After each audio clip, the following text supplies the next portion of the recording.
So I have been here at Penn State University for 18 years, and I have the opportunity to teach our courses in communication and sciences and disorders, but with my focus in deaf culture, as well as our American Sign Language courses here at Penn State. And I also have the opportunity to be the advisor for the Penn State Sign Language organization.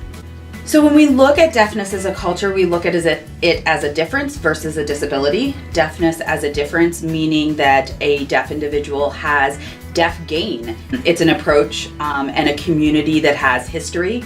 There is a common language, which is American Sign Language.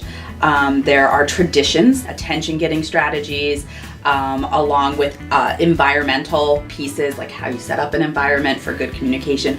All of these are attached to the identity of being and identifying as a deaf person.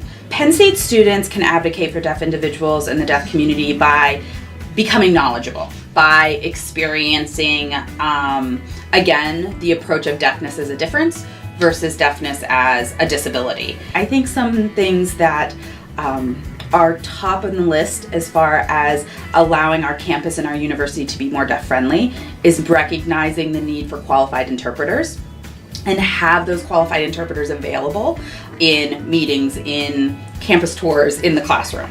I think another big one is advocating for and supporting captioning on all of our Penn State materials, which would allow for Penn State to be, again, more not only deaf and hard of hearing friendly, but many individuals benefit from high quality captioning. I think also that the support of American Sign Language and a growth of American Sign Language on campus would also be a larger benefit for the deaf community.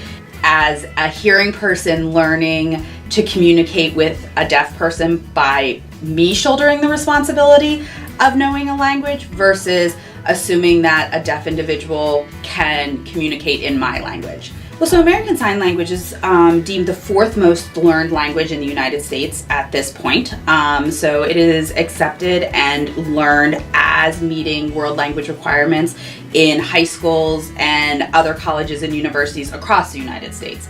And this has been a recognition that has continued to grow over the years. It has been time and education that has allowed for this to continue to rise. I think Penn State has an opportunity if we were to choose to go down the path of utilizing and supporting ASL as meeting those world language requirements.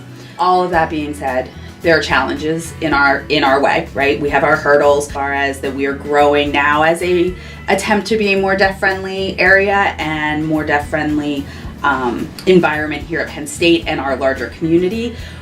We do not have the expertise within the ASL language and within the deaf culture and the deaf community here that we can say, okay, we've got something we can tap into. We need to do something to bring in those experts, those native users of the language, the people who are part of that deaf community and deaf culture to help guide and grow this language here at Penn State. And so that's a challenge in itself that circles back to many of those other things that we kind of just talked about. Let deaf and hard of hearing people speak for themselves and support the direction in which they want to go.